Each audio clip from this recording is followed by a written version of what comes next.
তিথি মেনে এবার রবিবার এবং সোমবার বাগদেবীর আরাধনায় মেতে উঠেছে আপামর মানুষ।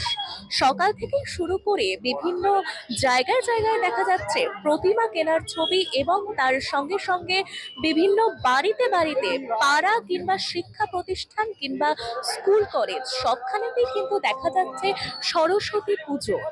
এই মুহূর্তে দাঁড়িয়ে রয়েছে রায়গঞ্জের কলেজ পাড়ায়, একেবারে দিশা ক্লাবের পরিচালনায় এবারে সরস্বতী পুজো কিন্তু তাদের ২৬তম বর্ষে পদার্পণ করেছে। এবং শুরুতেই বলবো একবার মায়ের প্রতিমাটা দেখাতে, এবং তার সঙ্গে সঙ্গে বিভিন্ন কারুকার্য দিয়ে কিন্তু সাজিয়ে তোলা হয়েছে মায়ের এই মণ্ডপ।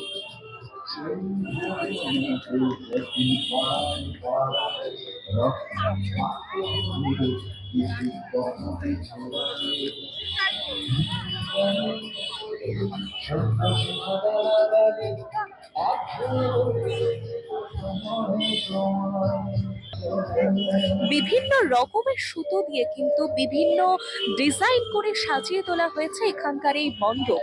আপনারা দেখতে পাচ্ছেন একদম নিখুঁত ভাবে, কোথাও রয়েছে সাদা, কোথাও লাল, কোথাও রয়েছে হলুদ, এবং কোথাও রয়েছে নীল কালারের সুতো। সেই সুতোর কাজ দিয়ে কিন্তু নিখুঁত ভাবে এই মণ্ডপ কিন্তু সাজিয়ে তোলা হয়েছে। পাশাপাশি কিন্তু এই মণ্ডপের এই সামঞ্জস্যতা রেখেই কিন্তু সাজানো হয়েছে এই তাদের এই প্রতিমা। আপনারা সেই ছবি কিন্তু দেখতে পাচ্ছেন, যা দেখতে কিন্তু ইতিমধ্যেই সকাল থেকে ভিড় জমিয়েছেন সাধারণ মানুষ।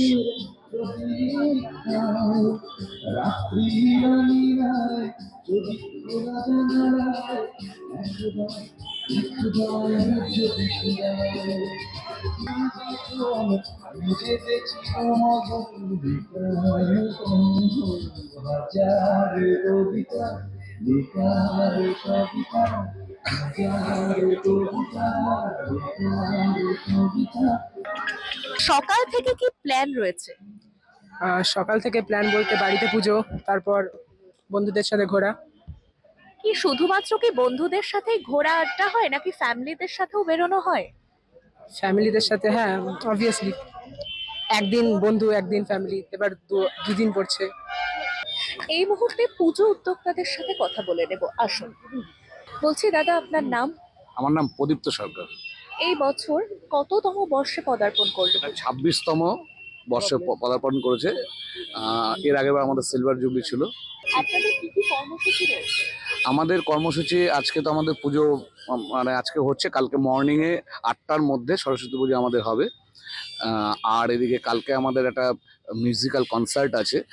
বেতার শিল্পী, মানে আমার কুচবিহার ডিস্ট্রিক্ট থেকে দুজন শিল্পী আছেন এবং লোকাল শিল্পী, তার সঙ্গে স্যাক্সোফোন হবে, যেন সাধারণ এনজয় করবেন পুজোতে। সকাল থেকে সাধারণ মানুষদের কেমন ভিড়, কেমন উদ্দীপনা দেখতে পাচ্ছেন? আজকেই যে পরিমাণ ভিড় দেখা যাচ্ছে, আশা রাখছি আগামী দিন ভীষণ ভিড় হবে।